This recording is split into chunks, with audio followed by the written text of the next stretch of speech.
19واں پارہ سورہ فرقان کا کچھ حصہ ہے، سورہ شعراء اور سورہ نمل۔ ان صورتوں میں زیادہ انبیاء کرام کا تذکرہ ہے اور مسلسل ہے۔ پہلے عرض کر چکا ہوں کہ انبیاء کا تذکرہ ان کے واقعات ایمان والوں کے ایمان کو بڑھا دیتی ہیں۔ آپ صلی اللہ علیہ وسلم کے لیے اس میں تسلی ہوتی ہے، کیونکہ قوم نے وقت کے نبی جو انہیں حق کی دعوت دیتا ہے، یا تو اس کو وہ مانتے ہیں، ان کے لیے کامیابیاں ہوتی ہیں، شروع میں وہ تھوڑے بھی ہوتے ہیں، پھر بھی انجام کار میں وہی کامیاب ہوتے ہیں۔ انکار کرنے والوں کے لیے شروع میں ان کی شور شرابہ اعتراضات یہ بہت ہوتے ہیں، لیکن نتیجہ کار کے طور پر وہ ناکام ہوتے ہیں، وہ عذاب سے گزرتے ہیں، ان پر ہلاکتیں آتی ہیں۔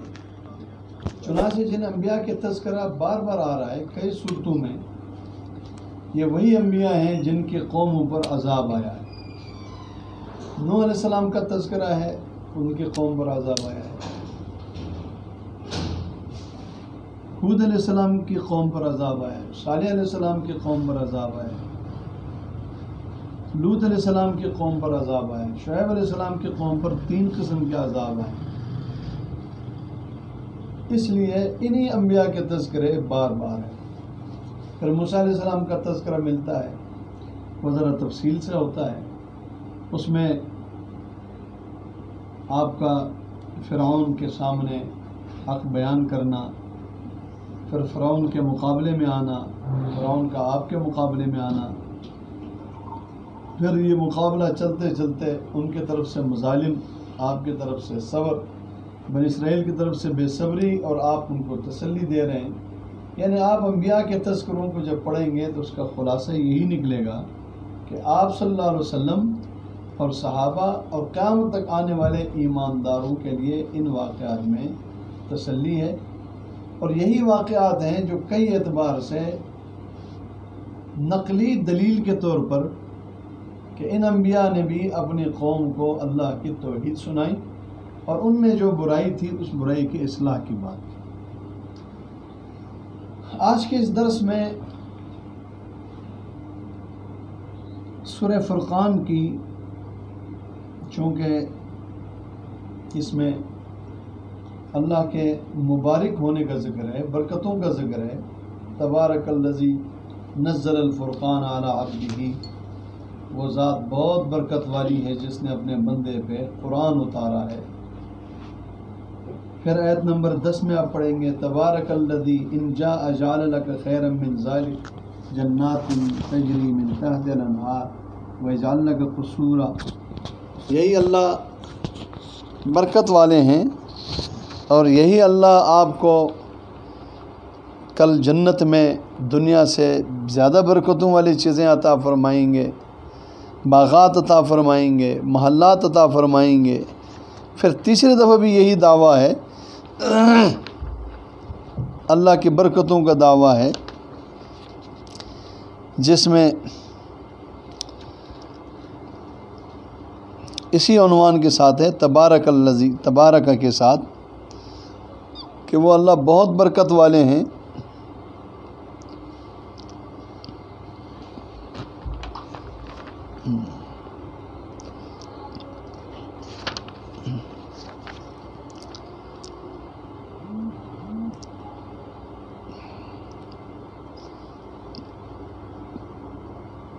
تو اس صورت میں اللہ کے برکت والے ہونے کا ذکر ہے، تو اس پر پھر دلائل بھی بہت ہیں، اور ایک مخصوص انداز میں بیان ہے۔ مخصوص انداز کیا ہے کہ اس صورت میں آپ کو 6 باتیں بہت ملیں گی، 6۔ مثلا سب سے پہلے اس دعویٰ پر جو دلائل ہیں وہ 6 ہیں۔ پہلی دلیل ہے نزل الفرقان علی عبدہ، وہ برکت والا اس لیے ہے کہ اس نے کتنی بڑی برکت والی کتاب اپنے بندے پر اتاری ہے۔ دوسری دلیل ہے الذی لہ ملک السماوات والارض، زمین اور آسمان کا راج بھی اسی کے پاس ہے۔ تیسری دلیل ہے لم یتخذ ولدن، اس کا کوئی بیٹا نائب نہیں ہے۔ چوتھی دلیل ولم یکن لہ شریک فی الملک، بادشاہت میں بھی اس کے ساتھ کوئی شریک، کوئی وزیر، کوئی مشیر نہیں ہے۔ پانچویں وخلق کل شیء، ہر چیز کو اس نے بنایا ہے۔ اور چھٹی فقدرہ تقدیرا، دیکھو ہر چیز کو کس اندازے سے بنایا ہے۔ یہ 6 باتیں ہو گئیں۔ قرآن کے فصاحت و بلاغت ہے، آپ جتنا اس میں غور کریں گے آپ کو اتنا ہی اس میں مزہ آئے گا۔ اس لیے قرآن میں غور اور تدبر کا حکم ہے، اور جنہوں نے غور و تدبر کیا ہے 50 جلدیں 100 جلدیں لکھ کر بھی وہ اس غور و تدبر کو پورا نہیں کر سکے ہیں۔ دوسرے نمبر پر شرک کی تردید ہے، وہ بھی 6 انداز 6 وجوہ سے ہے۔ مثلا سب سے پہلے فرمایا وَاتَّخَذُوا مِن دُونِهِ آلِهَةً، اس معبود کو جن کے پیچھے 6 دلائل توحید کی چلی، برکت والے اللہ کی برکت کی دلائل گزر گئیں، لوگ پھر ان کو معبود بناتے ہیں جو اللہ کے علاوہ اللہ کے مخلوق ہے، اللہ کے مملوک ہے، اللہ کے غلام ہیں۔ فرمایا لا یخلقون شیئا، پہلی بات انہوں نے کچھ بھی نہیں بنایا۔ وہم یخلقون، دوسری بات وہ خود بنائے گئے ہیں۔ لا یملکون لانفسہم ضرا ولا نفعا، وہ اپنے لیے نفع اور ضرر کے مالک نہیں ہیں، تو ان سے مانگنے والوں کو وہ کیا دیں گے جو اپنے ذات کے لیے نفع اور ضرر کے مالک نہیں ہیں۔ اور چوتھی بات لا یملکون موتا، وہ موت کے مالک نہیں ہیں، ولا حیاتن، وہ حیات کے مالک نہیں ہے۔ پانچویں ولا نشورا، نہ کل قیامت کے دن اٹھانے کے مالک۔ یہ دوسری بات ہو گئی جس میں 6 اعتبار سے کافروں نے جو قرآن پر اصل میں مسئلہ توحید، رد شرک، یہ قرآن میں ہے اور یہ آپ صلی اللہ علیہ وسلم کے بیان میں ہے، تو توحید کے منکر اور شرک کے دعوت دینے والے وہ پھر قرآن کے بھی مخالف ہو گئے، اصل توحید کے مخالف تھے، رسول کے بھی مخالف ہو گئے۔ اب آپ دیکھیں انہوں نے سب سے پہلے قرآن کا جو انکار کیا اور اس پر 6 اعتراض کیے۔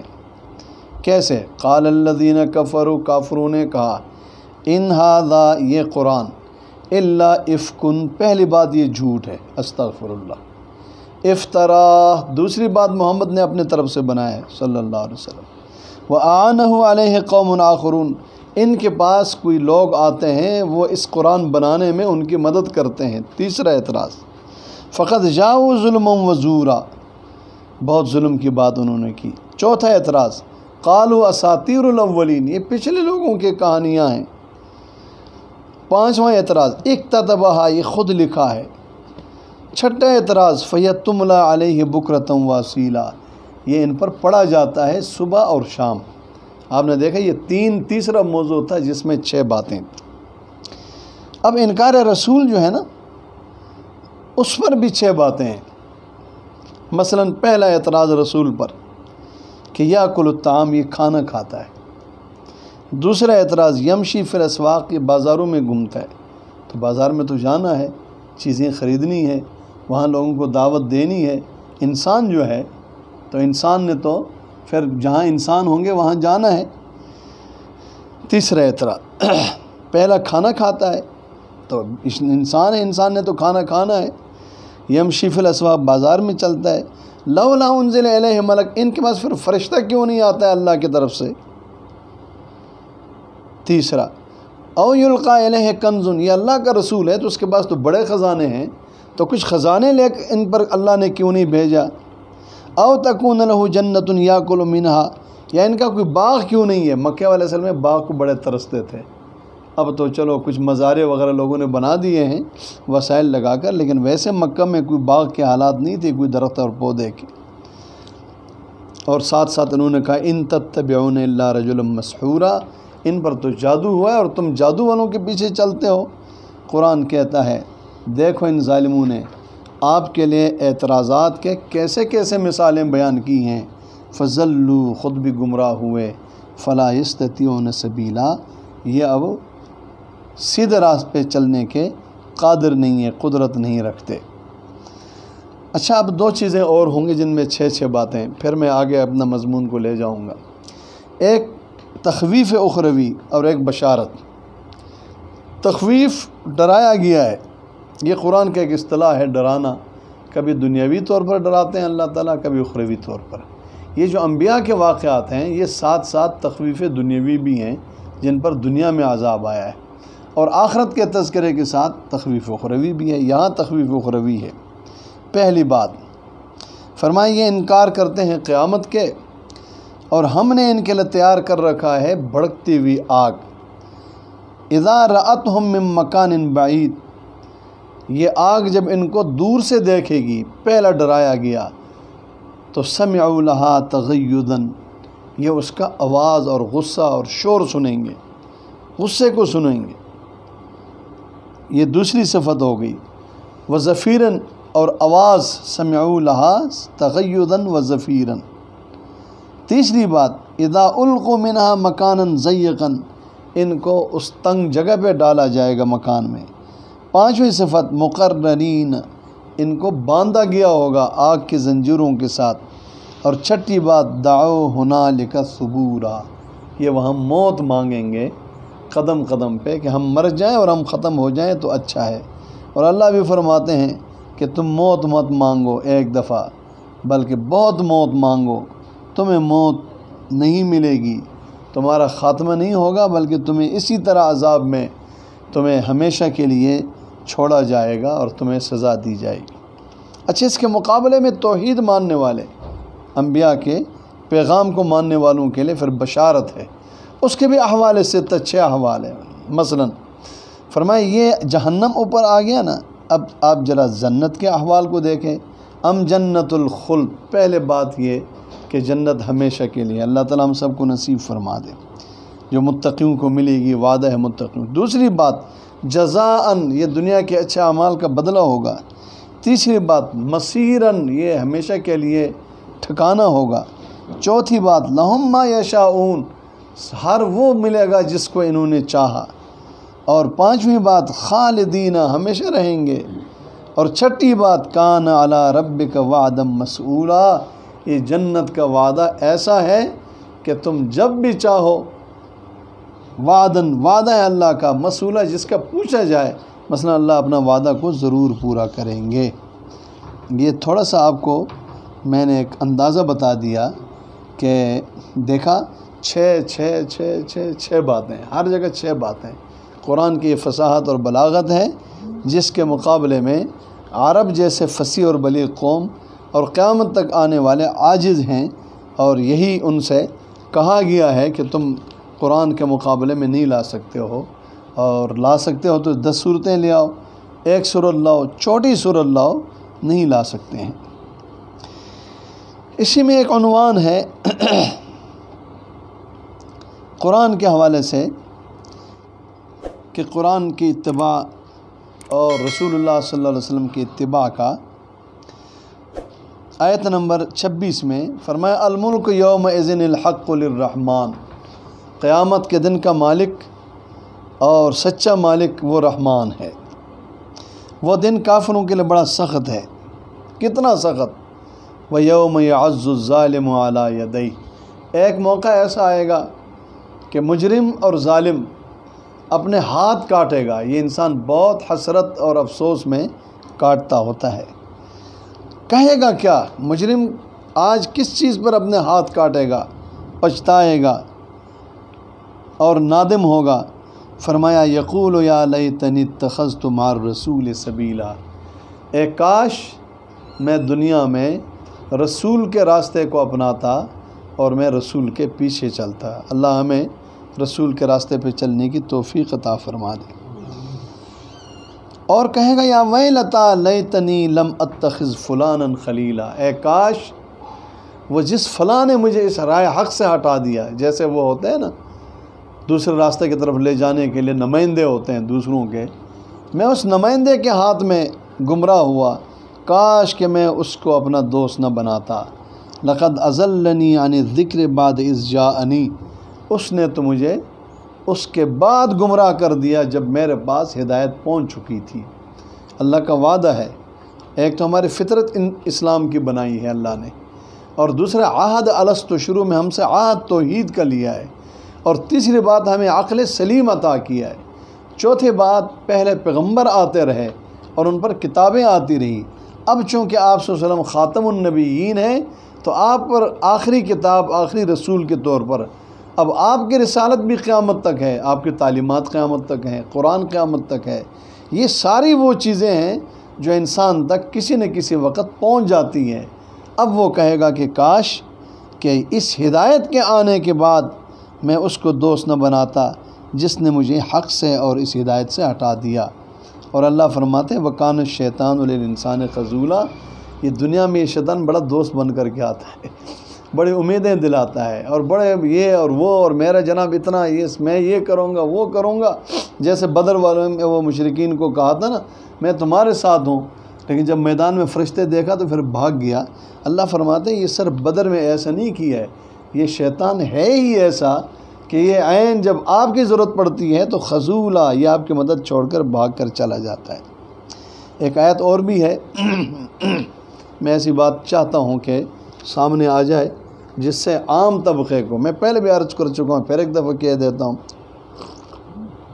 اگرچہ ہمارے مجلس میں علماء ہیں اور ہمارے ساتھ یہ زیادہ تر جو ساتھی ہوتے ہیں وہ بھی علماء طبقہ ہے، آپ کے علم میں اتنا اضافہ نہیں ہوگا، لیکن عوام کے لیے جو موضوع اور جو باتیں اہم ہیں جس سے اصلاح اور نصیحت ہماری بھی ہوتی ہے اور عوام کی بھی ہوتی ہے، فرمایا کل قیامت کے دن رسول اللہ صلی اللہ علیہ وسلم اللہ کے دربار میں خود ایک استغاثہ پیش کریں گے۔ قرآن نے اس کا ذکر کیا ہے، یہ اللہ کا احسان ہے کہ آج ہمیں بتا دیا کہ دیکھو ایسا نہ ہو کہ کل قیامت کے دن اللہ کی عدالت میں اللہ کا رسول تمہارے خلاف استغاثہ پیش نہ کرے۔ کیا ہے وہ؟ فرمایا وقال الرسول، رسول کہے گا یا رب ان قوم اتخذوا هذا القرآن مہجورا، اے میرے رب میری قوم نے اس قرآن کو چھوڑ دیا تھا۔ اب وہ لوگ قوم سے مراد پوری امت ہے، وہ افراد جنہوں نے قرآن کو وقت نہیں دیا، قرآن کو پڑھا نہیں، سیکھا نہیں، عمل نہیں کیا، یہ مہجور ہے۔ یہ پھر کل قیامت کے دن اللہ کے سامنے اس کا پھر جواب دیں گے۔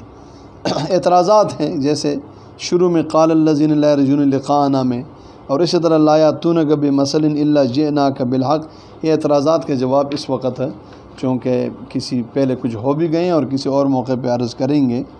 یہاں اس صورت میں چونکہ دعویٰ برکت کا ہے اس لیے دلائل بھی بہت زیادہ ہیں۔ وہ تیسری دفعہ کہاں ہیں جی؟ تبارک الذی،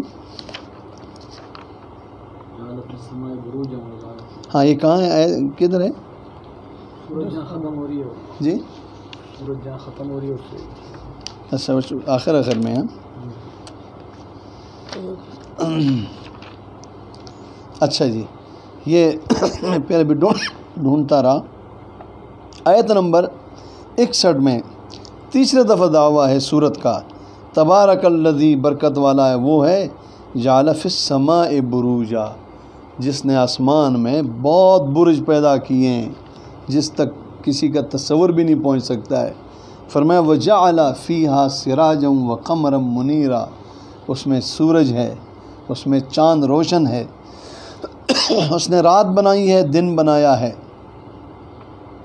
یہ اسی طرح پیچھے دلائل گزرے ہیں، یہ دلائل عقلیہ، یہ ساری اس بات کی گواہی دیتے ہیں۔ دلیل کا معنی ہوتا ہے دعویٰ ثابت کرنے کے لیے حجت، کہ اللہ برکت والا ہے۔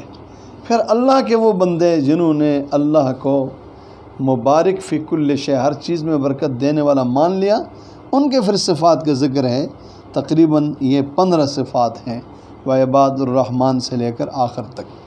سورہ شعراء میں انبیاء کا تذکرہ ہے، اس میں پھر موسیٰ علیہ السلام کا تذکرہ بڑے تفصیل سے ہے۔ میں یہاں زیادہ بات نہیں کروں گا اس لیے کہ آگے میں نے کرنا ہے۔ اس میں اس موقع کو لیا ہے جس موقع میں حضرت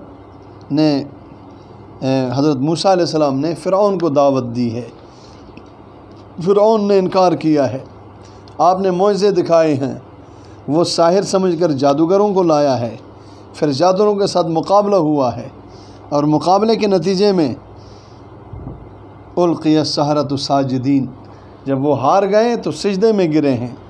پھر ان کا اور ان کے ساتھ وہ مکالمہ اور وہ دھمکیاں یہ چلتی رہی ہیں، یہاں تک کہ موسیٰ علیہ السلام کو حکم ملا ہے۔ یہ ایک ٹکڑا صرف یہاں عرض کروں گا، اب اپنے قوم کو لے کر جاؤ۔ موسیٰ علیہ السلام نے جہاں فرعون کو دعوت دی، جہاں اللہ کے توحید کی بات کی، جہاں ان کے ساتھ بھائی تھے، مقابلے ہوئے، لیکن ایک بات ذہن میں رکھیں کہ موسیٰ علیہ السلام اور دیگر انبیاء جس کا قرآن میں بار بار تذکرہ آ رہا ہے، اس میں ایک فرق ہے۔ موسیٰ علیہ السلام اپنی قوم کو غلامی سے نکالنے کے لیے اللہ تعالیٰ نے انہیں، جیسے آپ نے پڑھا ہے کہ آپ نے آیات میں اس کا تذکرہ ہے کہ فرعون کے سامنے 2 باتیں رکھی تھی۔ پہلی بات تو یہ کہ اللہ کے توحید مانو، دوسری بات یہ ہے کہ اگر نہیں مانتے ہو، توحید مانتے ہو تو پھر تو کوئی مسئلہ نہیں ہے، نہیں مانتے ہو تو پھر کہا تھا کہ بنی اسرائیل کو میرے ساتھ چھوڑ دو، ارسل معی بنی اسرائیل، میں اس بنی اسرائیل کو لے جانا چاہتا ہوں، میں ان کو اس عذاب اور تکلیف اور غلامی سے نجات دینا چاہتا ہوں۔ میں پہلے بھی عرض کر چکا ہوں، الحمدللہ ہمارے ملک میں مذہبی بہت سے شعبوں کا کام ہو رہا ہے، دعوت و تبلیغ کا کام ہے، درس و تدریس کا کام ہے، تصنیف تالیف کا کام ہے، اور اس کے علاوہ جناب کئی اور سلسلے ہیں، دینی اجتماعات ہیں، پروگرام ہیں، ختم قرآن ہے، جمعے ہیں، مساجد آباد ہیں، نمازیں ہیں، یہ سب مبارک کام ہے، سب نیک کام ہے، سب شان والے کام ہے، سب میں اللہ کی رضا ہے اور اللہ کو انسان پاتا ہے۔ لیکن ایک کام ہے اور وہ فکر ہے جو فکر لے کر موسیٰ علیہ السلام آئے تھے کہ یہ فرعون مانتا ہے تو ٹھیک ہی، نہیں مانتا ہے تو جائے بھاڑ میں، لیکن یہ میرے بنی اسرائیل کو جو اس نے غلام بنایا ہے، انبیاء کی قوم ہے، ان کو نجات مل جائے۔ چنانچہ اس حصے کو میں یہاں ذکر کرنا چاہتا ہوں کہ ہمیں بھی اپنے رب پر خوب یقین رکھنا چاہیے۔ ہم آج کل ٹھیک ہے بہت اعتبار سے 200 سال سے غلام چلے آ رہے ہیں، ہمارے خلافت ختم ہونے کے بعد تو ہمارے آزادی کی بات ہی ختم ہوئی ہے، لیکن پھر بھی الحمدللہ ایک مضبوط آواز اور محنت آج بھی ان مسلمانوں کو، ان نمازیوں کو، ان دعوت و تبلیغ والوں کو، اور ان جناب تصنیف اور تالیف اور تصوف والوں کو، ان مدارس چلانے والوں کو، ان لوگوں سے نجات دینا جو لوگ سر پر بیٹھ کر ان بیچاروں کو اپنا غلام سمجھتے ہیں، جہاں چاہتے ہیں مار دیتے ہیں اور کہتے ہیں اچھا داڑھی ہے، پگڑی ہے، بس یہ تو پھر ایسے ہی مارنا ہی تھا، مرنا ہی تھا، اور اس کی کوئی قدر و قیمت نہیں ہے۔ یہ وہی فرعونی محنت ہے اور کوشش ہے، اور اس کے مقابلے میں جو کوشش آزادی کی ہے وہ آج اس پاکستان میں ممتاز انداز میں پوری دنیا کے مقابلے میں الحمدللہ ایک سیاسی جد و جہد جو ہمارے اکابرین ہمیں چھوڑ کر گئے ہیں، اللہ تعالیٰ اس میں بھی ہمیں کامیابی نصیب فرما دے۔ یہ ان آیات کے ہونے کی وجہ سے، اس کے قریب کے آیتیں ہونے کی وجہ سے آپ سے عرض کرنا چاہتا ہوں۔ وَأَوْحَيْنَا إِلَىٰ مُوسَىٰ أَنْ أَسْرِ بِعِبَادِي إِنَّكُمْ مُتَّبَعُونَ، ہم نے موسیٰ سے کہا، پیچھے بہت ساری باتیں میں نے بھی نہیں کی، یہ ٹکڑا عرض کرنا چاہتا ہوں کہ اب لے جاؤ بنی اسرائیل کو، ان کے آزادی کا وقت آ چکا ہے۔ بنی اسرائیل چونکہ عرصے سے فرعون کے غلامی میں رہ گئے تھے، جو قوم دوسری نسل تک غلامی میں رہے نا، یعنی جو گھر میں باپ ہے وہ بھی غلامی کی زندگی گزار چکا ہو، اور بچہ پیدا ہو کر جوان ہوا ہے اسی غلامی میں، تو ان کو پھر آزادی کا ادراک نہیں ہوتا ہے۔ ہاں ایک نسل غلام ہو، مثلا نوجوان نسل تو غلامی کی زندگی گزار چکی ہے، لیکن باپ نے کوئی آزادی کی زندگی گزاری ہو نا، تو وہ پھر ان بیٹوں کو سمجھاتا ہے اور ان کو تیار کرتا ہے آزادی پر۔ ہماری تقریباً تیسری، چوتھی، پانچویں نسل غلامی کی گزر رہی ہے، اور یہی حال بنی اسرائیل کا تھا، یہاں تک کہ بنی اسرائیل یہ بات ہی ذہن سے، ورنہ دیکھو جی آدمی 4 ہو 5 ہو، بدر میں کتنے تھے؟ 313 تھے، ادھر جناب وہ جو حضرت طالوت کے ساتھ کتنے تھے؟ 313 تھے، مقابلہ کیا ہے۔ چلو آدمی اگلے کو مار نہیں سکتا، خود تو مر سکتا ہے نا، لیکن نہیں، یہ غلامی بڑی عجیب ہوتی ہے۔ وہ آپ نے پڑھا ہے تاتاری جب عورت آتی تھی اور بہت سارے لوگوں کو بغداد میں مردوں کو دیکھ کر کہتے تھے یہیں کھڑے رہو میں آتی ہوں، عورت جا کر تلوار لاتی تھی اور ساروں کو کاٹ کر چلی جاتی تھی۔ اب حالت وہ بن جاتی ہے جب نسلیں زیادہ غلامی میں زندگی گزاریں۔ تو حضرت نے کہا پہلے سے، اللہ فرماتے ہیں ہم نے موسیٰ علیہ السلام سے کہا ہمارے ان بندوں کو بنی اسرائیل کو لے کر چلو، انکم متبعون، تمہارا پیچھے ہوگا، ہم نے فرعون کو پیچھے لانا ہے۔ فارسل فرعون فی المدائن حاشرین، موسیٰ علیہ السلام اپنے ساتھیوں کے ساتھ رات نکلے، فرعون نے ان کو جب اس کو دن کو پتہ چلا وہ چلے گئے، ان کو راستے میں پکڑنے کے لیے اس نے سارے شہروں میں لوگوں کو بھیجا اور کہا یہ تو چھوٹی سی جماعت ہے، لشرذمۃ قلیلون، پیچھے بھی کسی نے کہا تھا یار، میں یہ بھول گیا ہوں، ویسے ہر دور میں کہتے ہیں، مذہبی لوگوں کو کہتے ہیں یہ چھوٹے سے لوگ ہیں، یہ تھوڑے سے لوگ۔ یہ وہ بات ہے جب اہل حق اپنے عروج کی طرف چل پڑتے ہیں اور باطل کے دماغ میں پہنچ جاتے ہیں، تو پھر باطل پہلے دفعہ اپنے لوگوں کو مطمئن کرنے کے لیے یہی کہتے ہیں کہ یہ تھوڑے سے ہیں، اچھا، اور یہ ہمیں بڑا غصہ دے رہے ہیں۔ اللہ فرماتے ہیں تم نے جو بھونکنا ہے بھونکو اور جو کچھ کہنا ہے کہو۔ فَأَخْرَجْنَاهُمْ مِنْ جَنَّاتٍ، اس کو نہیں پتہ آج جن لوگوں کو وہ لے کر نکلا ہے، اتنی بڑی تعداد کہ مقدمۃ الجیش 6 لاکھ آدمی تھے، اور یہ موسیٰ علیہ السلام کی جماعت سے بڑھ کر تھے، باقی اور لشکر کو تو چھوڑو۔ ہم نے اب ان کو نکالنا ہے مصر کے باغات سے، مصر کے چشموں سے، مصر کے خزانوں سے، مصر کے خوبصورت مقام کریم، بہترین جناب وہاں کے رہائش گاہوں سے۔ فرمایا وَأَوْرَثْنَاهَا بنی اسرائیل، اب ہم نے مصر ان بنی اسرائیل کو دینے اور ان کو وارث بنانے کا فیصلہ کیا ہے۔ فَأَتْبَعُوهُمْ مُشْرِقِينَ، صبح صبح یہ ان کے پیچھے چلے اور آگے جا کر دونوں آپس میں ملے۔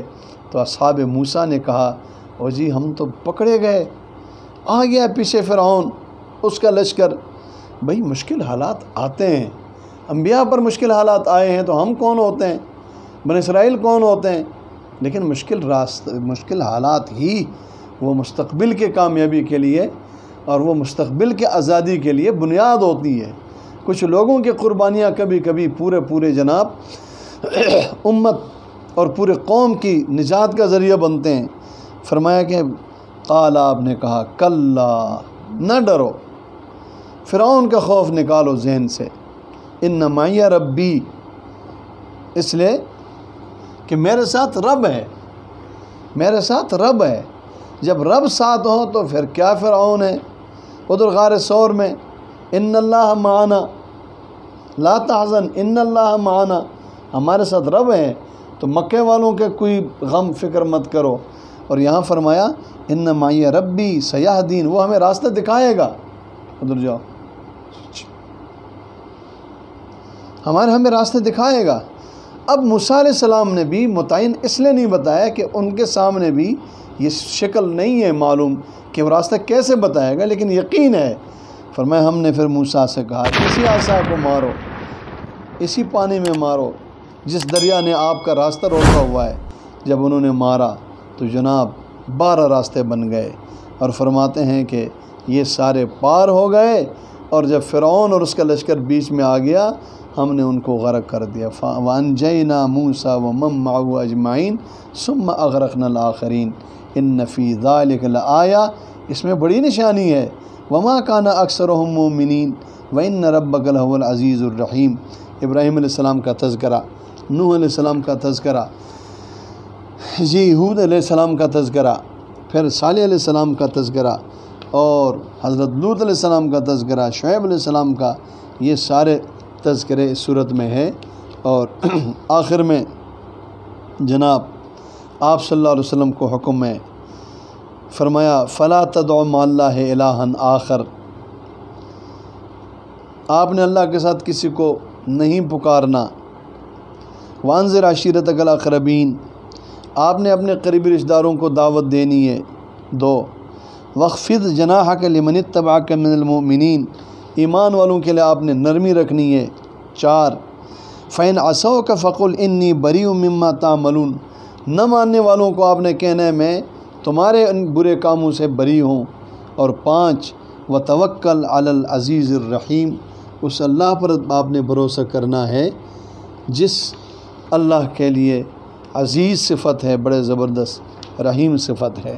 سورہ نمل میں بھی انبیاء کے تذکرے ہیں، میں اس میں سے صرف ایک تذکرہ آپ کے سامنے عرض کرتا ہوں۔ حضرت بلکہ ایک کے بجائے 2 باتیں اس میں آئیں گی، واقعہ تو ایک ہی ہے۔ حضرت سلیمان علیہ السلام کو اللہ نے بہت بڑی بادشاہت عطا کی تھی، پوری دنیا کی بادشاہت عطا کی تھی۔ اس کے لشکر میں سمجھ لو کہ پرندے، انسان، جنات سب تھے، اور سب کی بولی بھی اللہ نے حضرت سلیمان علیہ السلام کو عطا کی تھی۔ چنانچہ داؤد اور سلیمان علیہ السلام کے تذکرے میں اللہ فرماتے ہیں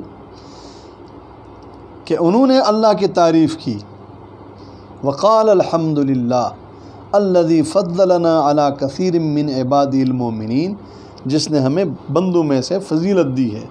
داؤد علیہ السلام والد ہیں، سلیمان علیہ السلام ان کے بیٹے ہیں، دونوں بادشاہ گزرے ہیں، دونوں نبی گزرے ہیں۔ سلیمان علیہ السلام ایک دفعہ کسی مہم پر جا رہے تھے، اس میں اس تفصیلی واقعہ ہے، لیکن اس کا جو ایک عجیب بات قرآن کا حصہ وہ یہ ہے کہ چونٹیوں نے باتیں کی ہیں اور ہدہد نے باتیں کی ہیں۔ چونٹی کی بات کیا ہے کہ جب سلیمان علیہ السلام چل پڑے نا تو چونٹی کے سردار نے آواز دی ہے، قالت نملۃ یا ایھا النمل، اپنے چونٹیوں سے کہا ہے کہ تم اپنے اپنے بلوں میں چلی جاؤ۔ سلیمان علیہ السلام کا لشکر آیا ہے اور گزر رہا ہے، وہ کہیں تمہیں کچل نہ دے۔ وہم لا یشعرون، اس لیے کہ اسے شعور نہیں ہے۔ اللہ نے اس چونٹی کی بات کو سلیمان علیہ السلام کے کان میں تک پہنچا دی تو فتبسم ضاحکا من قولها، سلیمان علیہ السلام مسکرائے اور مسکرانے کے بعد کہا ربا مجھے توفیق دے ان اشکر نعمتک التی انعمت علی، میں تیرا شکر ادا کروں اس نعمت پر جو آپ نے مجھ پر کیا ہے، میرے ماں باپ پر کیا ہے۔ وان اعمل صالحا، توفیق دے میں نیک عمل کروں جس سے آپ خوش ہوں۔ وادخلنی برحمتک فی عبادک الصالحین، اور مجھے پھر نیک لوگوں میں داخل فرما دیجئے۔ یہ چونٹی کا تذکرہ اور اس کا اتنا سمجھداری، اپنی قوم کی خیر خبر اور ان کو بچانا، اور ساتھ ساتھ یہ بھی بتانا کہ حضرت سلیمان علیہ السلام ہیں تو پیغمبر، اور اس کا لشکر بھی اس میں اچھے اچھے لوگ ہیں، لیکن انہیں یہ نہیں شعور ہوگا تم بہت چھوٹی ہو کہ تمہیں کچل نہ دے اور تمہارے اوپر پاؤں نہ رکھے۔ سلیمان علیہ السلام جا رہے تھے، حاضری لی تو دیکھا کہ اس میں ہدہد نہیں ہے، تو آپ نے کہا کہ مجھے ہدہد نظر نہیں آ رہا، یا تو ایسا ہے کہ وہ ہے ہی نہیں، اور یا ہے مجھے نظر نہیں آ رہا، لا ارى الہدہد ام کان من الغائبین، یا وہ ہے ہی نہیں۔ اگر نہیں ہے موجود اس لیے مجھے نظر نہیں آ رہا، تو وہ جب آئے گا تو میں پوچھوں گا کہ میرے اجازت کے بغیر گیا کیوں ہے، میں سخت سزا دوں گا۔ اب یہ بات چل رہی تھی کہ ہدہد پہنچ گیا، اور پہنچ کر اس نے حضرت سلیمان علیہ السلام کو سرپرائز دیا، سرپرائز کیا تھا، سرپرائز دیا، کہا احط بما لم تحط به وجئتک من سبع بنبأ یقین، میں ذرا غرازر تھا لیکن میں ایک مہم پہ نکلا تھا اور آپ کے لیے بہت بڑی خبر لایا ہوں۔ آپ سمجھتے ہیں کہ پوری دنیا میں کسی اور کی حکومت نہیں ہے، آپ کے قریب سبا میں ایک عورت بادشاہت کر رہی ہے، اور صرف بادشاہت نہیں کر رہی ہے، کہا کہ وجدتها وقومها يسجدون للشمس، ایک تو وہ بادشاہ ہے، قوم اس کے پیچھے چل رہی ہے، دوسری بات یہ ہے کہ وہ خود بھی اور قوم بھی اللہ کے بجائے سورج کے سجدہ کر رہے ہیں۔ یہ کون کہہ رہا ہے؟ ہدہد۔ واہ ہدہد، تجھے تو توحید سمجھ آ گئی، پتہ نہیں کہاں سے تو نے سیکھی ہے، اور آج کے بڑے بڑے لوگوں کو نہیں آئی، ان کو بھی نہیں آئی جو 3 راتوں میں قرآن کا شبینہ پڑھتے ہیں، وہ بھی پتہ نہیں قوم کو اور خود کس طرف لے جا رہے ہیں۔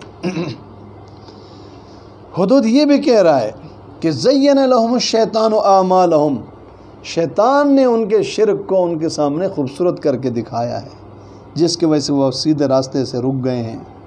اور ہدہد ایک اور بات کر رہا ہے، اللہ یسجدوا للہ، کیوں وہ سجدہ نہیں کرتے اللہ کے لیے؟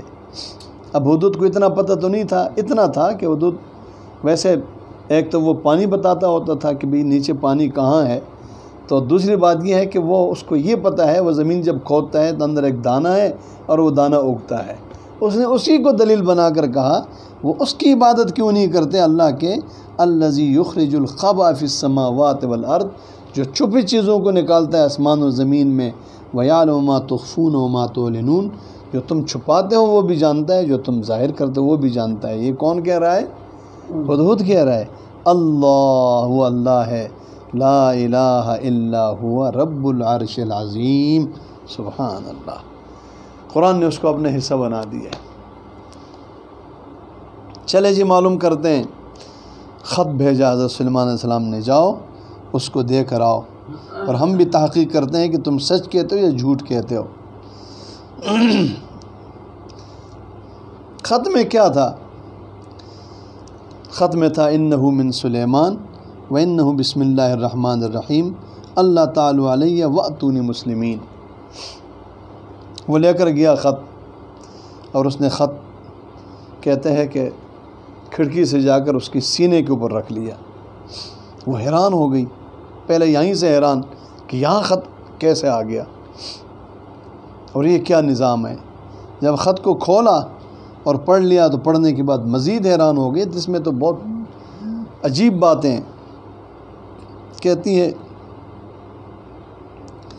کہ قالت یا ایھا الملا، اس نے اپنے سرداروں کو جمع کیا اور کہا انی القی الیہ کتاب کریم، بہت شان والا خط میرے پاس آیا ہے، انہ من سلیمان وانہ بسم اللہ الرحمن الرحیم۔ اس کا مضمون ہے کہ اللہ تعالی علیہ واتونی مسلمین، کہا ہے کہ بس ادھر ادھر کی باتیں چھوڑو، میرے پاس فرما بردار بن کر آ جاؤ۔ قالت یا ایھا الملا، اے سردارو مجھے بتاؤ، ویسے میں تمہارے مشورے کے بغیر کوئی فیصلہ نہیں کرتی ہوں، اب ہمیں کیا کرنا چاہیے؟ یہ سبا، یہ ہم دورہ تفسیر پڑھ رہے تھے ان دنوں میں، صدام ہوا کرتا تھا، یہ سبا وہیں پر ہے۔ تو ہمارے استاد فرما رہے تھے کہ اس کے جو مشورے کے لوگ تھے نا، جنگ کے جو بڑے، وہ صدام قسم کے لوگ تھے۔ انہوں نے تو کہا کہ قالو، جواب دیا، نحن اولو قوت و اولو باس شدید، بس پرواہ مت کرو، ہم طاقت والے بھی ہیں، لڑنے والے بھی ہیں، باقی فیصلہ تو آپ نے کرنا ہے۔ اس نے بڑی سمجھدار فیصلہ کیا ہے، تھی تو عورت، لیکن چونکہ اس کے سامنے بہت کچھ آ گیا تھا تو کہا ان الملوک اذا دخلوا قریۃ افسدوها وجعلوا عزت اہلها اذلہ، بڑھ کے مارنے کا موقع نہیں ہے۔ دیکھو بادشاہوں کے ساتھ بات کرنے میں سنجیدگی اور سمجھنا چاہیے، ایسا نہ ہو کہ ہم جنگ کی بات کریں، اب وہ آیا تو پھر یہاں عزت وزت کسی کی نہیں رہے گی۔ بہرحال میں ذرا ہدیہ بھیجنا چاہتی ہوں۔ اس نے قاصد بھیجا ہدیہ دے کر، کوئی 2-4 سونے کی اینٹیں تھیں۔ سلیمان علیہ السلام کو جب پتہ چلا تو انہوں نے وہاں اینٹوں کا سونے کے فرش بچھا کر اوپر گھوڑے باندھ کر، اور جب گئے تو دیکھا جی یہاں تو اینٹوں کا پورا فرش ہے اور اوپر گوبر اور لید ہے۔ بہرحال واپس آ کر بتایا، حضرت سلیمان علیہ السلام نے تخت لانے کے لیے کہا کون لائے گا؟ تو صحیح قول کے مطابق سلیمان علیہ السلام خود اللہ کا نبی ہے، یہ معجزہ تھا کہ تخت کو انہوں نے لمحہ بھر میں اٹھا کر وہاں پہنچا دیا۔ جب بلقیس ملکہ سبا اور اس کے ساتھی پہنچے تو تخت کو دیکھا۔ آپ پوچھتے ہیں کہ اہاکذا عرش کے، تیرا تخت اس طرح کا تھا؟ وہ کہتی ہے کأنہ ہو، کچھ تو تبدیلی ہو گئی تھی نا، چیزیں ادھر سے ادھر.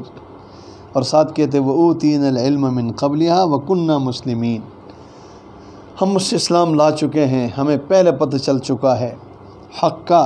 وَصَدَّهَا مَا كَانَتْ تَعْبُدُ مِن دُونِ اللَّهِ، قرآن کہتا ہے اس کو پہلے حق پہ آ جاتی، لیکن یہ جو غیر اللہ کی عبادت ہے نا، اس سے وہ رہ گئی.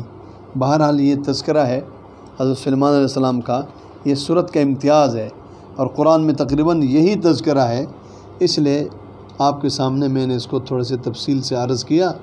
آگے حضرت صالح علیہ السلام اور حضرت لوط علیہ السلام کے تذکرے کے ساتھ یہ پارہ ختم ہوتا ہے.